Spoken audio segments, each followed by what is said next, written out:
పోచారం ఉన్నాడు. కొందరు అంటారు కాంగ్రెస్ వాళ్ళు నాకు ఎమ్మెల్యే ఉన్నాడు, మా ప్రభుత్వం ఉంది. ఎమ్మెల్యే ఎన్ని రోజులు ఉంటాడు? 6 నెలలే ఉంటాడు, పదవి ఎక్కుతుంది. ఇప్పుడు నేను వస్తానే వస్తాడు, గ్యారంటీ మనం గెలుస్తాము. ఏం చేస్తున్నావు? అప్పుడు అన్ని బలుపు మాటలు, బెదిరించే మాటలు తప్ప వేరే పని చేసేది లేదు. ఎల్ల కాలం మీద బెదిరింపు. నేను చేసినా ఈ 2 నేను చేసినా మరి ఏమీ లేదు. కాబట్టి నేను చెప్తున్నా, ఇప్పటికీ మీరు ఏం భయపడాల్సింది ఎవరు కూడా. ఇది భయపడి నాకు తెలుసు, మీరు ఏం భయపడి నాకు తెలుసు, నాకు తెలుసు మీ ధైర్యం. ఏమన్నా ఉంటే మాకు చెప్పండి, మేము వచ్చి కూర్చుంటాం.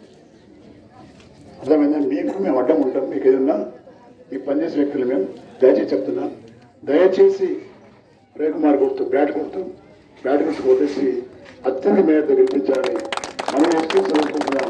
జై కేసీఆర్, జై తెలంగాణ. మా ఆడకూతులకు తుల బంగారం ఇస్తున్నారు, ఇస్తున్నా ఏం లేదు. ఏ సలహా ఇస్తున్నారో అర్థం లేదు. నాకేమి ఇస్తావు, నీకేమి ఇవ్వాలి. మా ఇంటికి వస్తే ఏం చేస్తావు, మీ ఇంటికి వస్తే ఏమి ఇస్తావు. ఈ కథ తప్ప వేరే కథ లేదు పోచారంది. నేను చెప్తున్నా, మీకు మంచిగా పనిచేసే వర్కర్, మంచి వ్యక్తి రవికుమార్ మన పార్టీ తరఫున, బీఆర్ఎస్ పార్టీ తరఫున 2 చెప్తున్నా. మా గుజరాత్ సోదరులకు మా ఎమ్మెల్యే ఉన్నాడు, మా ప్రభుత్వం ఉంది. నేను అడుగుతున్నా, మీరు అడగాల పోచారను. 2 నెలల ప్రభుత్వం వచ్చి రాదు బాబు. 2 నెలల ప్రభుత్వం వచ్చి మరి కేసీఆర్ లేడు. 2 నెలలు చేసిన 2 నెలల్లో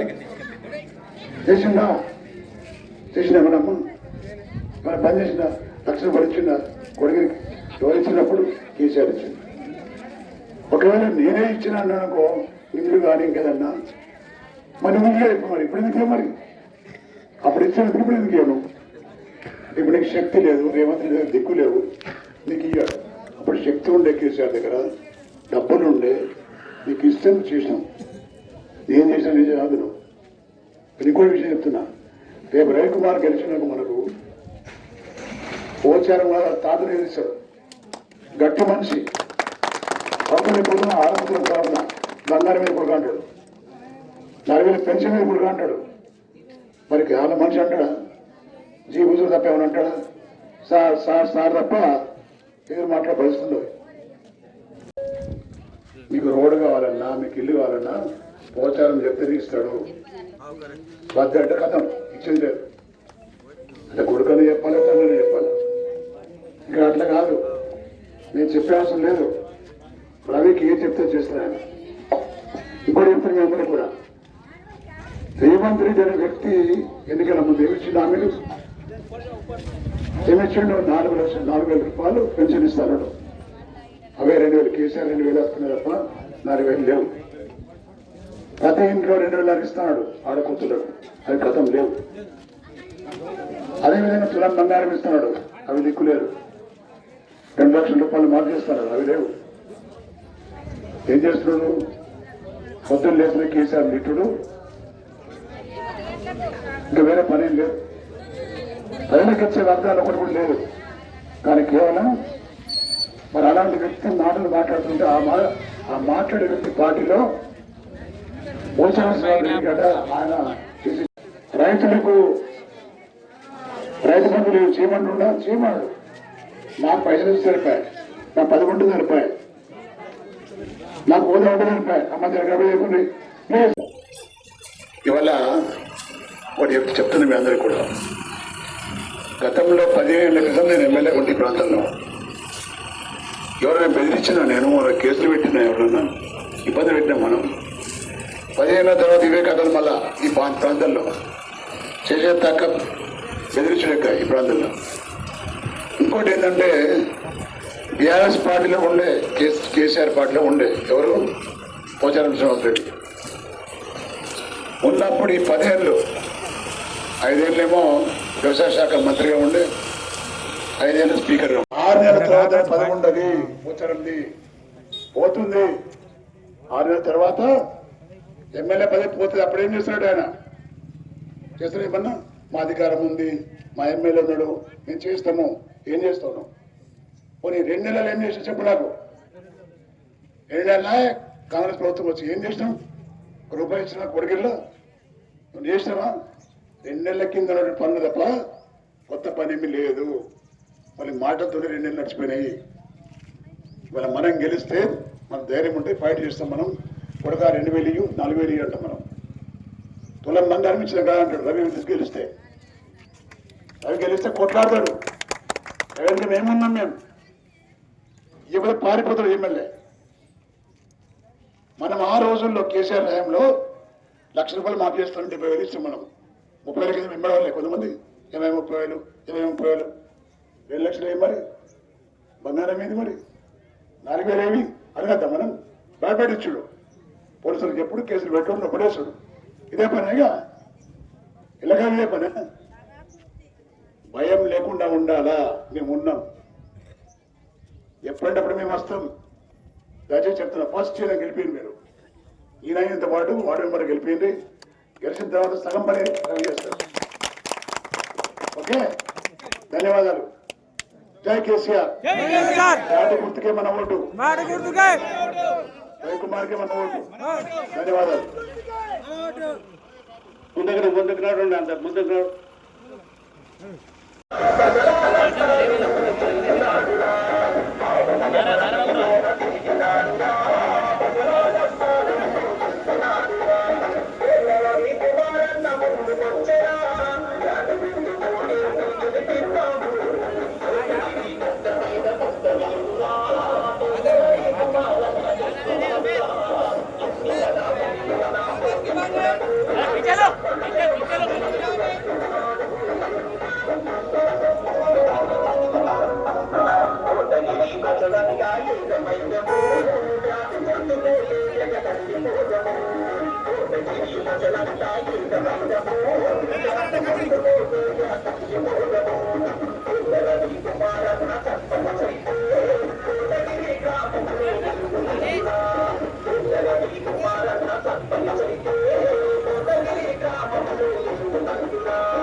తర్వాత 11 ముచ్చరంది పోతుంది. 6 నెలల తర్వాత ఎమ్మెల్యే పదవి పోతుంది. అప్పుడు ఏం చేస్తున్నాడు ఆయన? చేస్తాడు ఏమన్నా? మా అధికారం ఉంది, మా ఎమ్మెల్యే ఉన్నాడు, మేము చేస్తాము. ఏం చేస్తాను? పోనీ 2 నెలలు ఏం చేసినా చెప్పు నాకు. 2 నెలల కాంగ్రెస్ ప్రభుత్వం వచ్చి ఏం చేసినాం? రూపాయి ఇచ్చిన కొడుకుల్లో నువ్వు చేసినావా? 2 నెలల కింద పనులు తప్ప కొత్త పని ఏమీ లేదు. మళ్ళీ మాటలతో 2 నెలలు నడిచిపోయినాయి. ఇవాళ మనం గెలిస్తే మన ధైర్యం ఉంటే ఫైట్ చేస్తాం. మనం కొడక 2000 4000 అంటాం. మనం తులం మంది అనిపించిన కదా అంటాడు రవి గెలిస్తే. రవి గెలిస్తే కొట్లాడతాడు. ఎవరికి మేమున్నాం, మేము ఇవాళ పారిపోతాడు ఎమ్మెల్యే. మనం ఆ రోజుల్లో కేసీఆర్ హయాంలో ₹1,00,000 మాఫీ చేస్తాం. 70,000 ఇస్తాం. మనం 30,000 కింద వెంబడవాళ్ళే కొంతమంది. 30,000 20,000 2 లక్షలు ఏమి మరి? బంగారం ఏది మరి? 4,000 ఏమి అడగద్దా మనం? భయపడిచ్చుడు పోలీసులకు ఎప్పుడు కేసులు పెట్టుకోండి పడేసాడు. ఇదే పనేగా, ఇలాగా ఇదే పనే. భయం లేకుండా ఉండాలా? మేము ఉన్నాం. ఎప్పుడంటప్పుడు మేము వస్తాం. దయచేసి చెప్తున్నా, ఫస్ట్ ఈయన గెలిపింది మీరు. ఈయన అయినంత పాటు వార్డు మెంబర్ గెలిపింది. గెలిచిన తర్వాత సగం పని రవి చేస్తారు. ఓకే, ధన్యవాదాలు. జై కేసీఆర్. జాతి గుర్తుకే మన ఓటు, రవికుమార్కే మన ఓటు. ధన్యవాదాలు. ముందుకు నాడు అంత ముందుకు నాడు.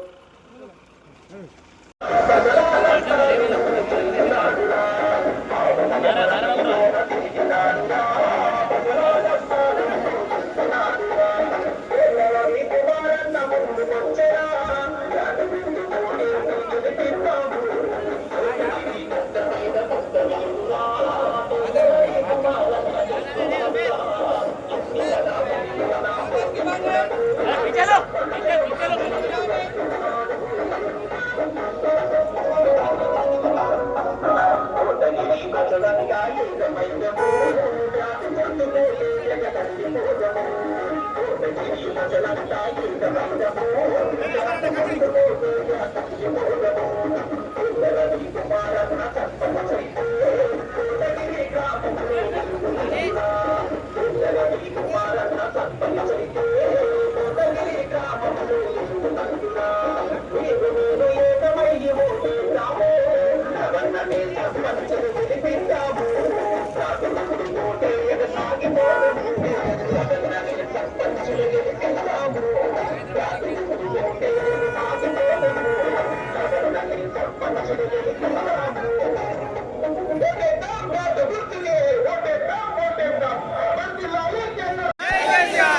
జై తెలంగాణ.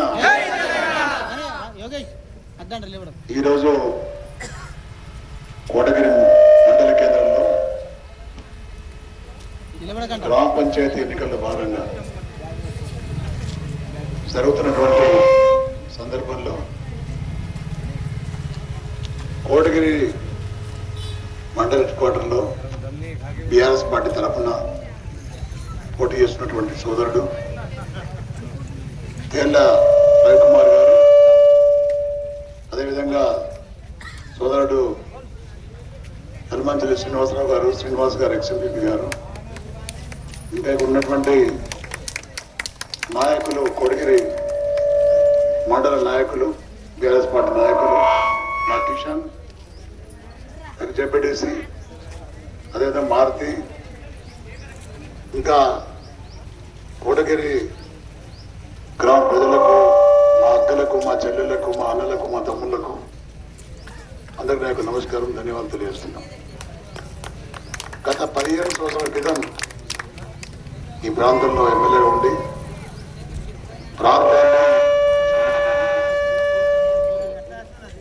ప్రాంతాన్ని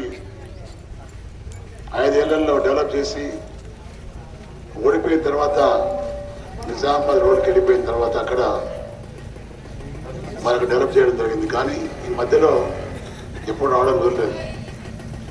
ఎప్పుడైతే పోచారం శ్రీనివాస్ రెడ్డి 10 సంవత్సరాలు బీఆర్ఎస్ పార్టీ ద్వారా కేసీఆర్ దయ వల్ల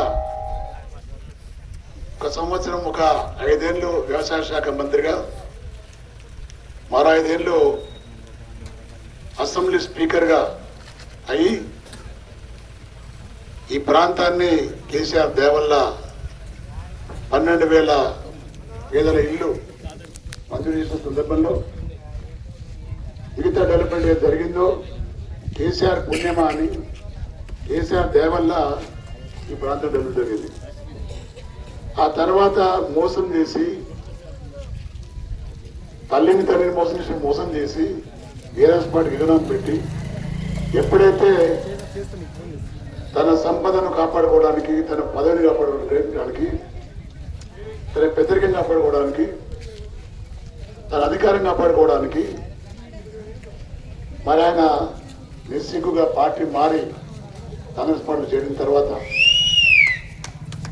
కేసీఆర్ గారు పిలిచి నాకు చెప్పిండు, బాజిరెడ్డి గారు మీరు మళ్ళీ బాగా చూడండి, నమ్మించి గొంతు కోసింది నాది, కష్టకాలంలో ఉన్నాం మనం, కష్టకాలంలో అన్ని అనుభవించిన వ్యక్తి పారిపోయి కాంగ్రెస్ పార్టీలో చేరిండు, మీరు వెళ్ళాలన్నప్పుడు తప్పకుండా వెళ్తా సార్, నేను ఆ ప్రాంతం మనదే, ఆ ప్రాంత ప్రజలు మంచి వాళ్ళు, మరి ఆ కాలంలో బాగా డెవలప్ చేసిన నేను తప్పకుండా వెళ్తానని చెప్పి వారి ఆదేశం మేరకు ఈ ప్రాంతం రావడం జరిగింది. నేను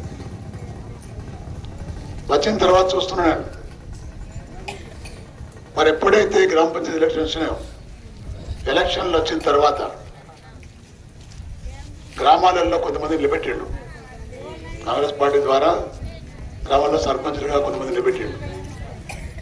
నేను ఒకటి మనం చేస్తున్నాం గ్రామ ప్రజలకు, తేళ్ల రవికుమార్ స్వతంత్రంగా వ్యవహరించే వ్యక్తి మన క్యాండిడేట్. పోచారం ద్వారా నిలబడ్డ వ్యక్తులు పోచారం కంట్రోల్లో ఉంటారు, పోచారం చెప్తేనే ఇల్లు ఇస్తారు, పోచారం చెప్తేనే రోడ్డు పోస్తారు, పోచారం కూసమంటే కూసుంటారు, నిలబడమంటే నిలబడతారు. అటువంటి వ్యక్తులు కావాలా, లేకపోతే పొద్దున సాయంత్రం మధ్యాహ్నం గ్రామంలో తిరుగుతూ మా అక్కలకు, మా అన్నలకు, మా చెల్లెలకు, మా తమ్ములకు కష్టకాలం వస్తే ఆదుకునే వ్యక్తి కావాలా. రవికుమార్ గెలిస్తే బ్యాట్ గుర్తు గెలిస్తే నాకు చెప్పకుండా మీకు పనులు చేస్తాయి ఆయన, స్వేచ్ఛ ఉంటుంది ఆయనకు. కానీ పోచారు మనిషి స్వేచ్ఛ ఉండదు. స్వేచ్ఛ ఉండే మళ్ళీ పాత పద్ధతి ఉంటుంది ఇక్కడ. క్యాండిడేట్ ఎంత మంచివాడైనా ఎవడైనా కానీ పోచారం లేవంటే లేవాడా, కూర్చోబడి కూర్చోవాలా. అలాంటి వ్యక్తి కావాలా మీకు, లేకపోతే రవికుమార్ కావాలా?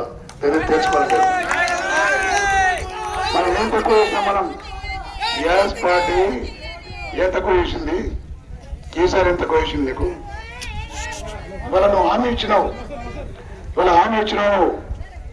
ఎన్నికల్లో రేవంత్ రెడ్డి హామీ ఇచ్చి మరి ఏమైనా ఇచ్చింది హామీ ఎలక్షన్ లో? అమ్మ మీరు ఆలోచించాలా. ఏమన్నాడు రేవంత్ రెడ్డి? ఇచ్చిండా? 4,000 పెన్షన్ ఇస్తాడు, ఇచ్చిండా? ఓని 2,000 ఇస్తున్నాడు పాపం ఆడ కూతుర్లకు, మా కోడళ్లకు, మా కూతుర్లకు ఇచ్చిండా? ఓని అవన్నీ పోని ఏ వ్యక్తి ఇస్తానో ఏమైనా ఇచ్చిండా? రైతులకు రుణమాఫీ చేసిండా? పోలీసు అందరికి ఇచ్చిండా? పెద్ద మంది వస్తుందా? కరెంటు చక్కగా వస్తుందా? ఏమీ లేదు. అలాంటి సమయంలో ఈ పెద్ద మనిషి పోచారం శ్రీనివాస్ రెడ్డి ఆ పార్టీలో చేరి వ్యవసాయ శాఖ సలహాదారుడు ఆయన. ఏం సలహాలు ఇస్తున్నావు నువ్వు? రైతు బంధు ఇయ్యకు, బోనస్ ఇయ్యకు, పెన్షన్ 4,000 ఇయ్యకు, ఈ సలహాలు ఇస్తున్నాను. ఎదుర్కోరా నువ్వు చేరిన తర్వాత పార్టీలో. నేను వ్యవసాయ శాఖ మంత్రిగా పనిచేసినా, నేను చెప్పింది చేసినాం మేము అప్పుడు. ఇప్పుడు నువ్వు చేయాలని చెప్పాలి. నువ్వు ఏం లేదు, నాకు హోదా కావాలా, నాకు గౌరవం కావాలా, పెద్దరికం చేయాలా, రవీంద్రుడిని నిలబొట్టాలా, నేను పెద్దరం చేయాలి. ఇది పనే. ఇంకా ఎన్ని రోజులు ఈ బానిసత్వం, ఎన్ని రోజులు ఈ ప్రాంతంలో? నేను దయచేసి చెప్తున్నా, 6 నెలల తర్వాత 11 పోచారంది పోతుంది. 6 నెలల తర్వాత ఎమ్మెల్యే పదవి పోతుంది. అప్పుడు ఏం చేస్తున్నాడు ఆయన? చేస్తాడు ఏమన్నా? మా అధికారం ఉంది, మా ఎమ్మెల్యే ఉన్నాడు, మేము చేస్తాము. ఏం చేస్తున్నాం? పోనీ 2 నెలలు ఏం చేసినా చెప్పు నాకు. 2 నెలల కాంగ్రెస్ ప్రభుత్వం వచ్చి ఏం చేసినాం? రూపాయలు ఇచ్చిన పొడిగిల్లో నువ్వు చేసినావా? 2 నెలల కింద పనులు తప్ప కొత్త పని ఏమీ లేదు. మళ్ళీ మాటలతో 2 నెలలు నడిచిపోయినాయి. ఇవాళ మనం గెలిస్తే మన ధైర్యం ఉంటే ఫైట్ చేస్తాం. మనం కొడగా 2,000 4,000 అంటాం. మనం తులం బంగారం ఇచ్చిన కదా అంటాడు రవి గెలిస్తే కొట్లాడతాడు. జగన్కి మేమన్నాం, మేము ఎవరు పారిపోతాడు ఎమ్మెల్యే. మనం ఆ రోజుల్లో కేసీఆర్ హయాంలో ₹1,00,000 మాఫీ చేస్తాను, 70,000 ఇచ్చాం. మనం 30,000 కింద ఇమ్మడలే కొంతమంది. 30,000 2 లక్షలు ఏమి మరి? బంగారం ఏంది మరి? 4,000 ఏమి అడగద్దాం మనం? భయపెట్టించుడు, పోలీసులకు ఎప్పుడు కేసులు పెట్టుకుని ఒకటేసుడు. ఇదే పనేగా, ఇలాగా ఇదే పనే. భయం లేకుండా ఉండాలా? మేము ఉన్నాం, ఎప్పటికప్పుడు మేము వస్తాం. దయచేసి చెప్తున్నా, ఫస్ట్ ఈయన గెలిపింది మీరు. ఈయన ఇంత వాడు మెంబర్ గెలిపింది. గెలిచిన తర్వాత సగం పని కవి చేస్తారు. ఓకే, ధన్యవాదాలు. జై కేసీఆర్.